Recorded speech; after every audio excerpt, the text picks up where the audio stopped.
Hello বন্ধুরা, সকাল সকাল ঘুম থেকে উঠে আগে এক গ্লাস চিয়া সিডের জল খেলাম। তারপরে এখন বাজে 11টা। আমি একটুখানি ড্রয়িং করছিলাম, কারণ আমার তেমন কোনো কাজ ছিল না, ওই টাইমে বোর হচ্ছিলাম। তারপর একটুখানি ব্রেকফাস্ট করলাম, বাট আমি ভিডিও করতে ভুলে গেছিলাম। এখন মোটামুটি বাজে 1টা। চান টান করে আমি একটু ভাত খেয়ে নিচ্ছিলাম, কারণ আজ ছিল সানডে। তো মা করেছিল চিকেন, যেটা সব বাড়িতেই হয়। খাওয়া দাওয়া কমপ্লিট করে এখন বাজে মোটামুটি 2:30, আর আমি যাচ্ছি পড়াতে।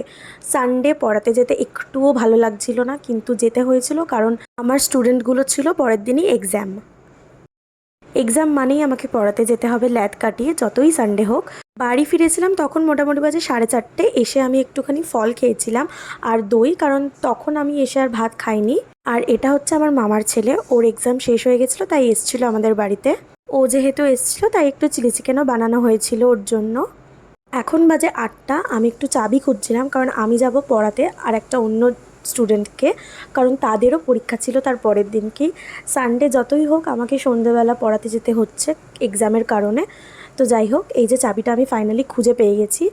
তো এই বেরিয়ে পড়েছি পড়ানোর জন্যে। ওদেরকে একটু রাত করেই পড়াই, সানডে করে ওদেরকে পড়াই না, স্যাটারডে সানডে। বাট যেহেতু এক্সট্রা পড়াচ্ছি, এক্সাম ছিল বলে, তাই 8টার সময় গেছিলাম। এই যে ওদেরকে একটা কোয়েশ্চেন পেপার ধরিয়ে দিয়েছি, ওরা হাসছে এখন বসে বসে। কোয়েশ্চেন পেপার সলভ না করে ওরা দুজন মিলে বকবক করে গেছিলো আমার সাথে। বাট আমি ওদেরকে পাত্তা না দিয়ে ওদেরকে বলেছিলাম চটপট কোয়েশ্চেন পেপারটা সলভ করো। তো এখন বাজে মোটামুটি 10টা, আর এখন ফিরছি বাড়ি। তো চলো, টাটা।